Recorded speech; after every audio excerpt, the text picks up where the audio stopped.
Hello and welcome back to the Walk Cook Walk outdoor cooking channel. Today I'm going to be cooking Swedish meatballs from scratch on a Swedish military ranger stove. Can it be done? Now I nearly cheated. I did have some meatballs that I was going to cook for another meal at home, and I thought, could I just take them out and just create the sauce? And then I thought, but then it's not going to be an authentic style, is it? So I have procured a recipe which I've deviated from ever so slightly, but only in small amounts of the quantities, for a Michelin starred chef who has done these Swedish meatballs and shared the recipe. So that's what we're going to be doing. It is now feeling a little bit cooler out here, but bloody hell, it is piping hot. It is 29 degrees and I am not enjoying it. We have got a bit of cloud cover now. We're expecting a couple of dashes of rain, maybe a bit of thunder, which would be nice. But yeah, that's what we're doing. No fanny anning around, no super long walk today. I just can't deal with it in this heat, and I'm not willing to make myself unwell. I was umming and ahhing as to whether I was actually going to be coming out.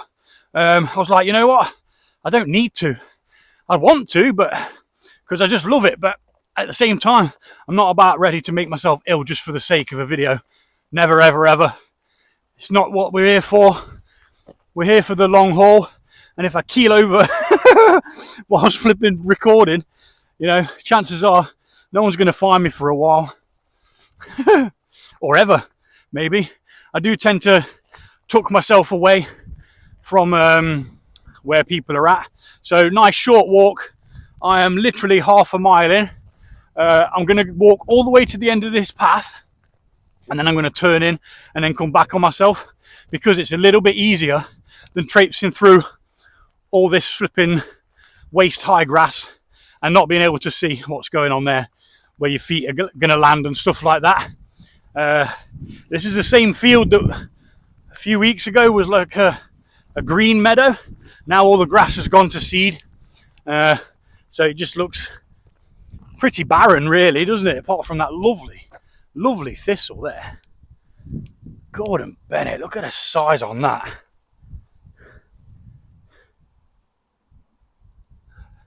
Yes, edible as well, you know, thistle petals. Nice floral kick to it. I will be doing a live, so you guys on this video will get it all sped up. But do feel free to go and watch the live. It's normally a good crack, normally a good laugh, and I can't edit anything out, so when it goes wrong, it goes wrong. And if I swear or something, it's stuck in there, isn't it? Can I get down this way? Yeah, I think I will, you know. I'm just gonna have to grin and bear not being able to thingy it, because I don't really want to add any extra distance to what I'm doing. Like I say, it's 29 degrees. Oh, and I'm really don't do well in the heat. Which is why I'm kind of a little bit worried about the weather next week. I'm looking at it, it looks like it's gonna cool down a bit, but I don't want to be doing 10 miles in the peaks in 30 degrees. I think that'd be rather insane, but obviously I've got to do it, haven't I? I will, you know, because people have sponsored me to do it. I think we're at £150 at the moment, which is remarkable, you know, well happy with that. I'm gonna do a little time lapse of going through this, because I need to be concentrating on where I'm putting my feet, really. So I'll be back.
Right,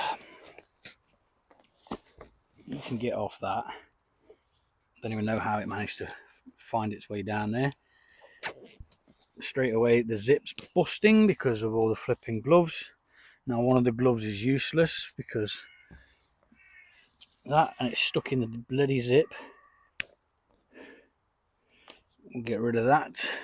Start a little trash pile there. Get all the bits and bobs out that I'm going to need.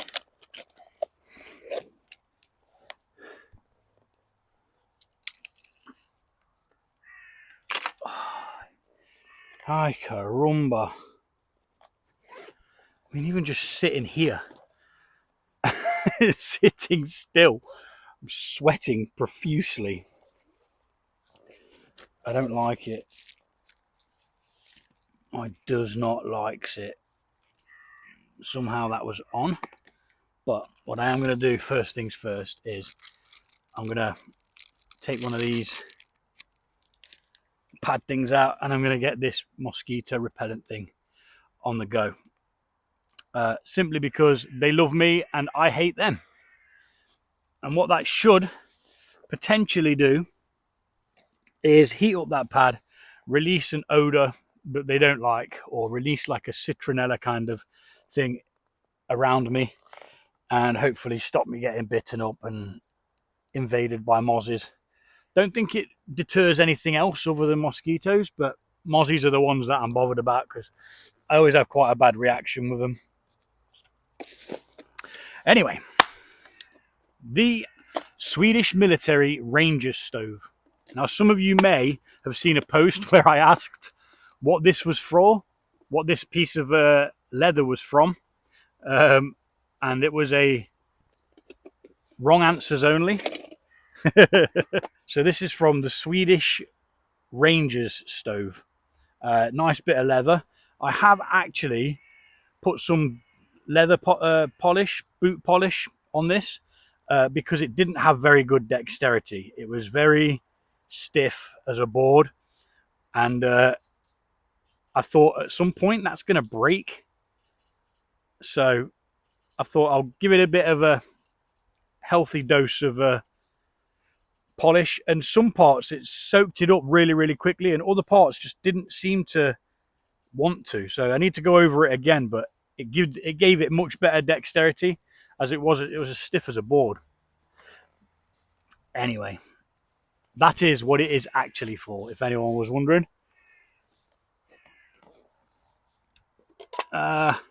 So it comprises a lot like the Trangia 25 and 27, but there's just a bit of a different shape now. So it uses one of the big ass chonkus military ones, which obviously they hold more fuel, which is good for when you're out in the field. It comes with the tried and tested pot grabber. Now this one isn't branded, has no markings on it to say who made it, and it doesn't have the holes drilled into it to save weight. I'm not going to weigh it or anything like that because I don't really care. If you've seen how much crap I carry with me, I'm not a weight weenie. I really don't care. I carry whatever's necessary. So it goes together sort of the same as a Trangia would. This just presses together like so. You've got two pots with it, or pans. Now, I didn't clean it up. What I did do, though, is I gave the insides of them all a rinse and a bit of a scrub with a scarra pad, just in case there's any residue from whatever, because you don't know who's used it, what they've used it for. So that's the only thing I did. All the other dents and marks and stuff is all authentic. It's genuinely how it's come to me. There's a ding there. There's quite a big scrape there. There's like some scar lines there. It's had a bit of hammer, but you know, these are really old stoves, and I just jumped at the chance to have one just because I can. Yeah, again, standard size. Now this one is marked Svea, SVEA, and it says 62 on it, so it's going to be from 1962 that this was made. there's no other markings on it. So it's hard to tell which company actually made this. And yeah, it's one of the more rare ones. And I was talking to another chap who he's got a video on these. Now I'm probably going to say his name wrong, but I'm going to say his name is Unis Outdoor Adventure, or Unis Adventures Outdoor. And he's actually modified one of these so that it can take the Trangia gas burner, which I thought was really, really cool. And the way he did it was just really, really good. Do go check out his channel. The actual video showing it is in Swedish, so you might not be able to understand what he's saying, but you'll see at the beginning when he shows you it, and then later on there's a bit of near the end of the video there's more of a good visual of what he's actually done to convert it. I'm not going to spoil it and tell you what he's done. If you want to go check it out, go check it out. I thought it was rather cool. I'm not going to do it to this one, but if I get another one of these eventually, if another one does come up in the UK, because I'm not paying overseas shipping, just no, mate. If I get another one of these, I may very well convert one, just for the flipping grin. But anyway, that goes on there like that. I need to chop my potatoes. I need to mix the meats together. It's pork and beef mix. I bought some mixing bowls, which already have bits of dirt in for some reason. Not sure how or why. So we'll pop that down there for now. Like I say, I will be going live to do the actual cookout, which could be a bit of a long one because there's certain parts of it that are going to take quite a while. Did I not pack the knife set? Yeah, I did. Thought I'd forgotten it. So I'm going to be using this little knife here, which belonged to a friend of mine, and he's no longer with us, so I will honour him by continuing to use it on my outdoor adventures, which this bag was his as well. Yeah, so he's still with us in spirit. Right, so taters, chop them. We're going to be boiling these up and we're going to be mashing them. Now, I'm not a big fan of mashed potato, but I believe that the Swedes, I think they do have it with mash. The lady that was doing it, the chef, she did it with mash, so we're going to try and keep it as authentic as possible. Now, it was really, really hard of me not to throw a load of spice in this. As you know, I love spice. I put chilies in pretty much everything, on my cereals and all that. I'm joking, I don't. Or do I? I think 2 taters is enough. I don't think I'm going to need any more than that. Yeah, do the 2. Oh, the only problem is it's a bit stubby, isn't it? Don't start.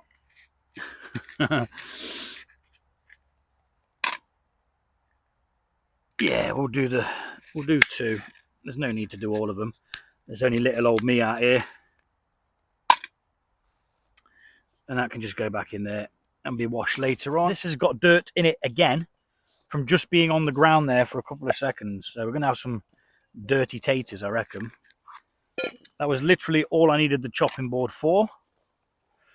Now we're going to mix our meat.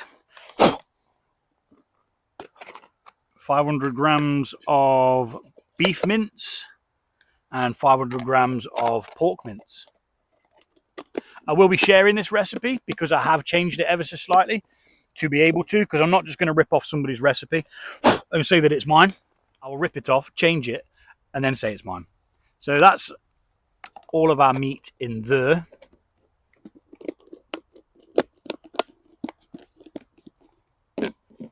They can go over there. That's the cream. We're going to get a load of salt in there, as much as you like, or as little as you like. pepper to taste, and you're going to go in with some allspice, 1 teaspoon of. Now, I didn't measure that because I'm not sure whether there was a full teaspoon there, but no one cares.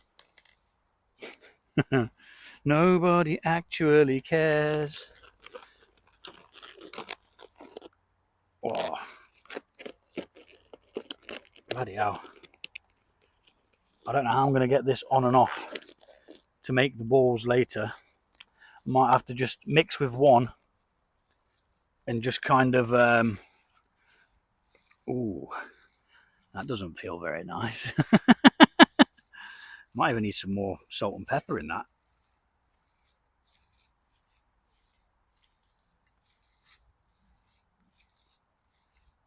But just give it a good old mix, basically. That's what you're aiming for. A good old mixeroo. Let's put half back in one of these tubs. We'll give it a quick rinse of some water, just because we're not sure which one was in there. I think it was the pork in that one. But this is the best we can do, isn't it? Really.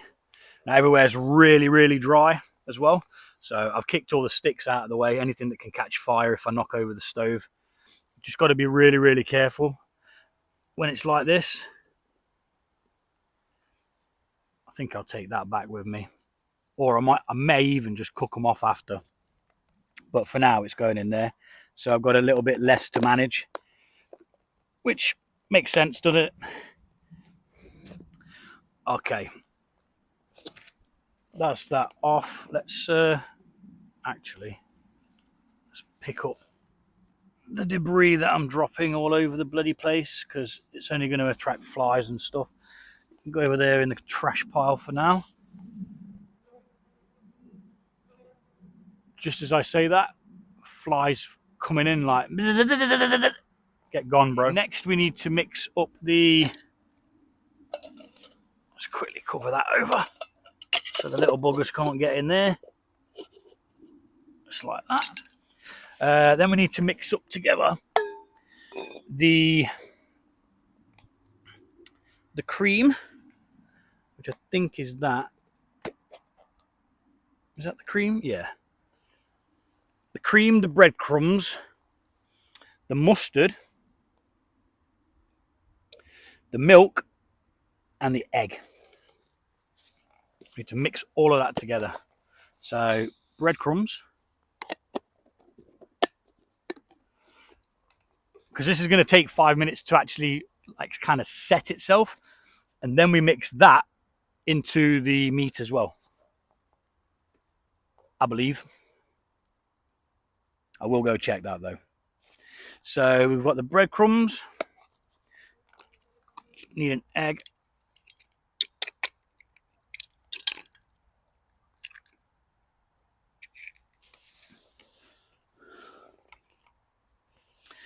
and I didn't bring a whisk, so I'm just going to use my spork. Trusty spork, can't go wrong.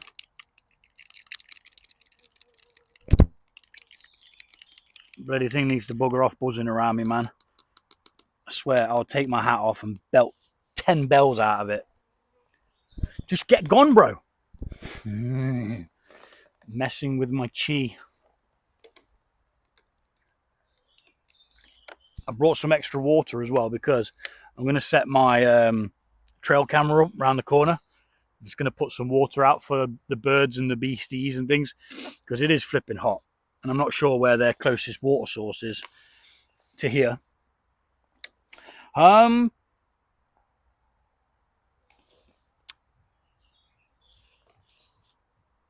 Cream,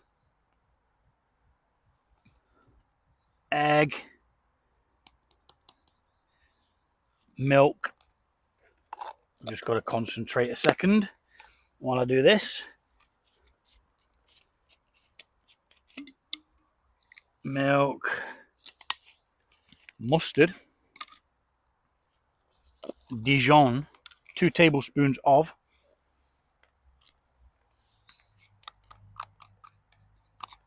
Get that in there, lad. Oh yes. And then mix all that together. Try and show you it as I'm doing it. And what it's going to do is it's going to create like a bit of a paste.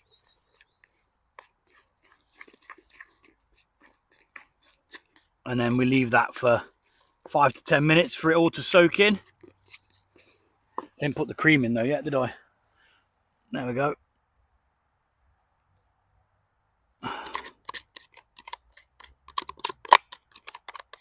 In with that. In with that. And again, just give it a mix in. Lovely jubbly.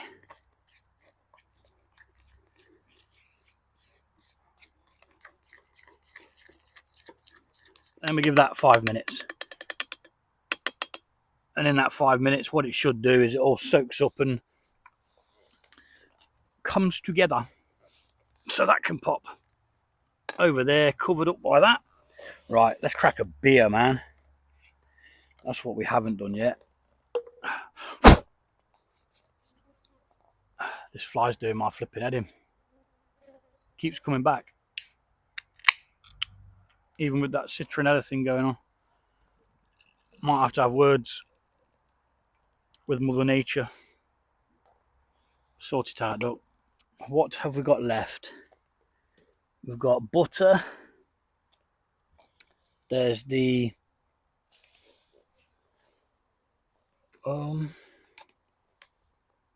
there's the double cream, which is for the sauce later on.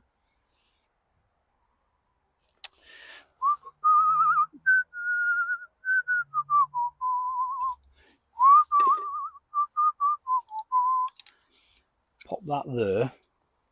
That there. We've got some pickled cucumbers, because that was a serving suggestion. And we've got some cranberry sauce. Now, they use lingonberries.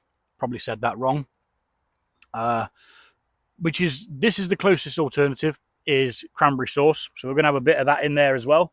I'm not sure whether that goes in to the breadcrumb or whether it goes into the sauce. I'm assuming it goes in the sauce, but I'll find out in a minute.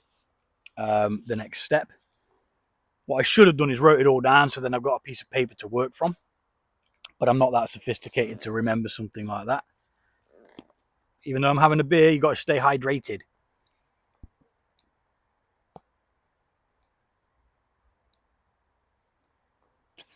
So I'm going to cook the potatoes before we start the live, because as cool as potatoes are, cooking a couple of spuds isn't all that riveting.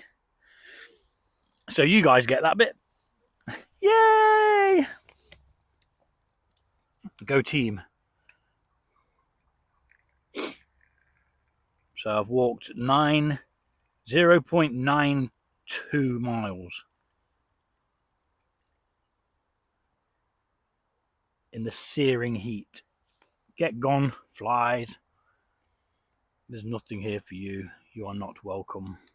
What is interesting is, will I be able to use the simmering off another one? Because the old military ones don't have simmer rings. I think I will, to a certain degree, but not with a great deal of control. Okay, we'll see. We'll see how it pans out. And as you can see, this burner does take a hell of a lot of fuel. That was filled up to there. It feels like it's about halfway now. So it has taken quite a bit of fuel in that reservoir. Which again, they are bigger than the, let's say, the civilian style ones.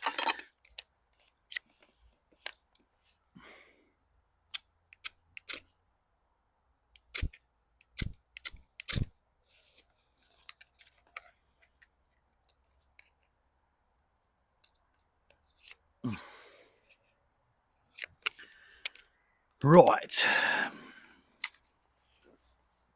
Okie dokie. We're going to let that bloom. And then we're going to get some spuds on. spudderoonies.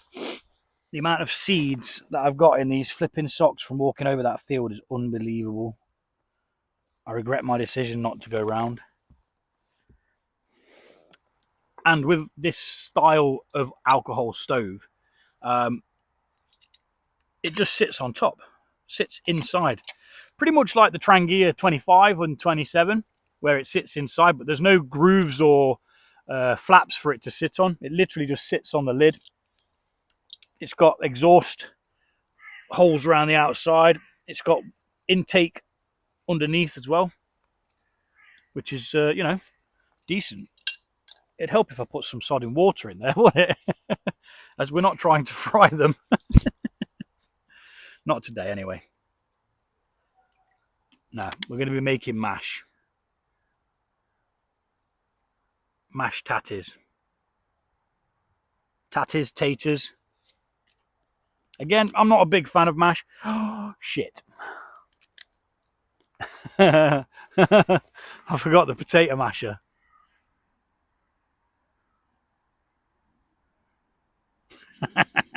So we're going to be having lumpy mash. Bloody hell. Had to forget something, didn't I? It's not walk, cook, walk without forgetting something.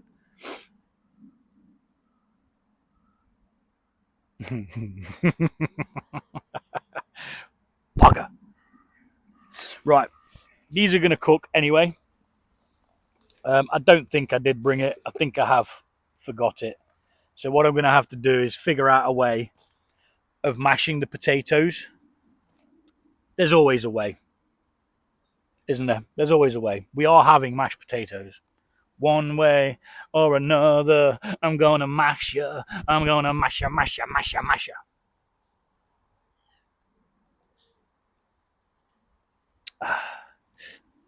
I can hear breaking of branches over in that direction. And some voices. There be people in the woods. Just enough water to cover them. We'll get a bit of salt on them because we like a bit of salt in taters. Take out all that debris that's just come off the bottom of that. And lid on for that. This is a juicy New England IPA by Tiny Rebel called Cloud Control. Very nice. Picked it up from Tesco's. It is very nice. Very nice. Very good. Very nice. And what's the other one I brought as well? Full Circle Brewery in collaboration with Oddballs Foundation. It's called Hippie Jungle. And that's a pale ale. Using Chinook, Crush and Talus. I've actually got a beer to bottle myself today. Belgian IPA. It's just been so flipping hot. I've just not had the chance to get around to bloody do it. Right, let's see what this flame is doing now. See where that is at. It's not exactly bloomed properly yet, but it'll be doing its job slowly but surely. So, back shortly.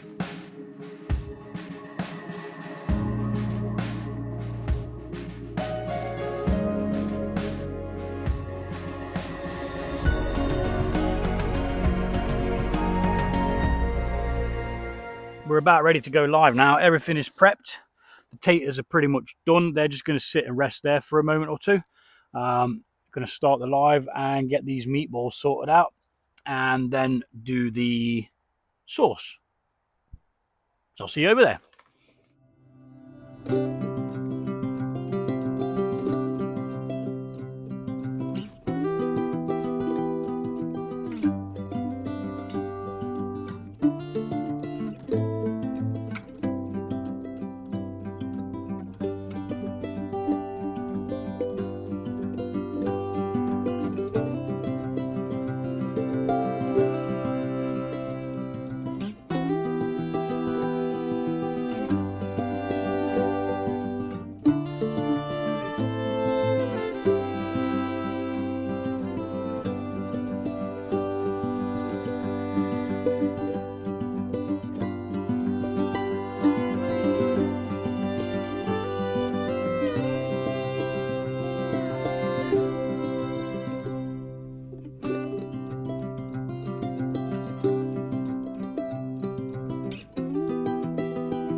I don't mind telling you that I am a mashed potato convert, and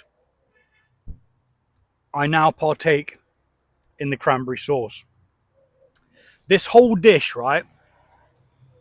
The recipe, like I said before, was a Michelin star chef who'd done it, and I've just copied it, added a little bit of here and a little bit there, and maybe put it together wrong as well. I'm not actually sure because I can't see the video she's doing while I'm recording, so it's easy to forget things. But I think I got it right. I've used all the ingredients, haven't got anything left over in that respect, so I think I did it, and it's flipping gorgeous, guys.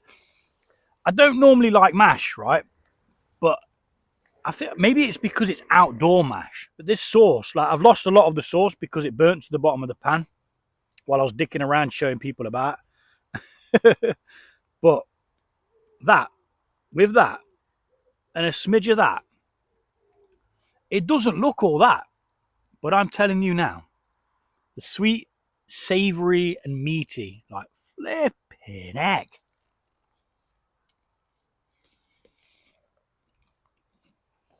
And there you have it.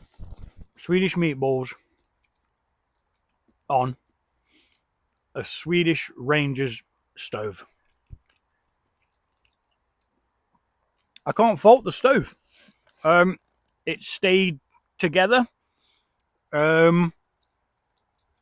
If I'd have brought a spare one of these instead of the spare other one, that would have been a bit easier, because then I could have swapped it out and then it would have sat in the thing there, like so, like it should have done. But yeah, it held up to its own, considering how old they are. I think they were made in the 50s. But yeah, not too bad. And pickled cucumber, guys, for that bit of a tang as well.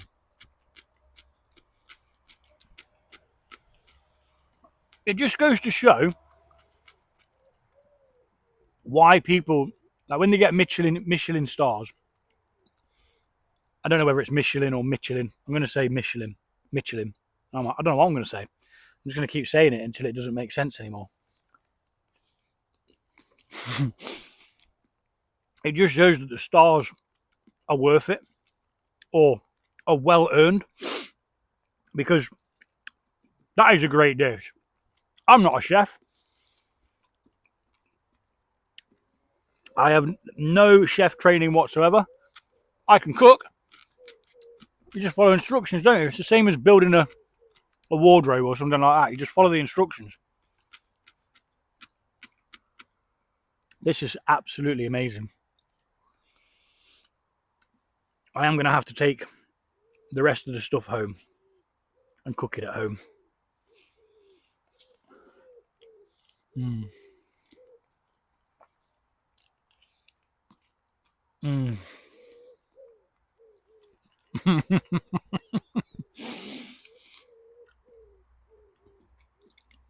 So good. And that is my new outdoor masher. So next time I'm doing potatoes with mash, I'm just going to bring that. Got all the lumps out. Absolutely fantastic. I'm going to scoff the crap out of this, guys. Big thanks to everyone who joined the live. If you weren't able to watch the live, don't worry about it. It'll be up there for you to watch shortly. But yeah, I'm going to pour another beer, scoff the crap out of that. Pack up. Make sure we've left no trace. Flies on me meat. Buggers. Need to put them in this tub, if they'll even fit, that is. Room for one more. I mean, that was a hell of a lot of meat. You could do it in a smaller portion, but I was going to half it, right? But I was thinking, how the hell do you use half an egg? But then, obviously, now I've thought about it, I could have just used half of the beaten egg. But you don't know until you've tried it, do you? So, lesson learned. You can use half an egg. Red Swede and Unis, or Junies, whichever one it is. If you watch this, I'm sorry if I got it wrong. Please don't shout at me. I was following a Swedish chef's recipe, and her dish looked absolutely incredible. Mine looked a lot like hers, but I bet hers tasted better. But outdoors, on a flipping military stove, fantastic. Absolutely fan-dabby-dozy.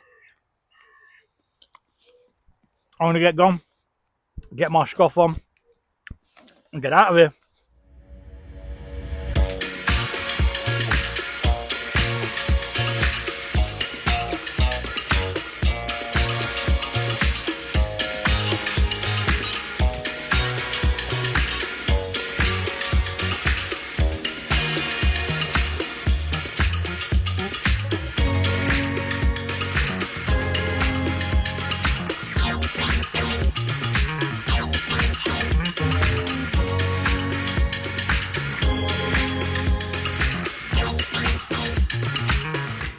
That was absolutely phantasmic.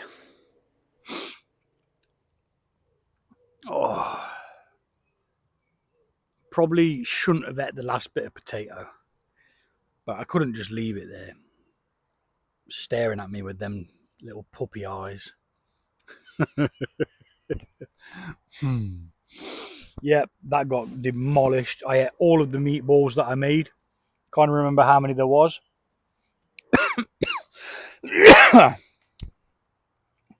Absolutely terrific. And now I've got to pack all this stuff up, mosey on out of here. Thank you very much for watching the videos. It's much appreciated. Just a dude having fun, pretty much. It gets me outdoors. It keeps me active. It's win-win. Flicks that reset button, slows everything down, because all that matters when you're here is the food and what's going on with that. And if you don't pay attention whilst doing the food, that happens. It's all burnt to the bottom of the pan, but it'll clean up. It's no bother. It'll clean up. Oh, fit them all into each other, pack it all down, remove any juices, and mosey on out of here. Good show, oh chap. Right, I'm going to bugger off, leave you guys in peace. Is there any more I can scrape off? Because the more I eat, the less I got to take home. Fan-dabby-dozy. Yeah, the next one is going to be in the peaks. I might try and do a live, but I want to carry as little as possible. So I don't think I'm going to be strapping tripods. I might try and do a live next weekend while in the peaks. But again, it's a little bit difficult, isn't it, to do a live in the Peak District. I'm not sure whether it gets reception. So it all depends on whether I can do it. If I can do it, I'll do it. If not, then I won't. I'll just record a little video. I mean, the main thing is to get round the event course. That's the main thing, isn't it? That's what actually matters. Me cooking, it doesn't really matter. It'd be nice to have that as a video. I think it'd be very, very nice to do that. And I think people will enjoy the cooking. But even if I don't get round to cooking, which I plan to, it should be a good video anyway, because there's going to be lovely scenery and all that jazz, which quite often you don't get from my videos. Normally it's just me sat in the woods with a couple of nice pictures here and there, because I just go locally. I don't go too far away, and all that jazz. So yeah, let's get all this packed up and we shall roll out. Until next time, stay cool.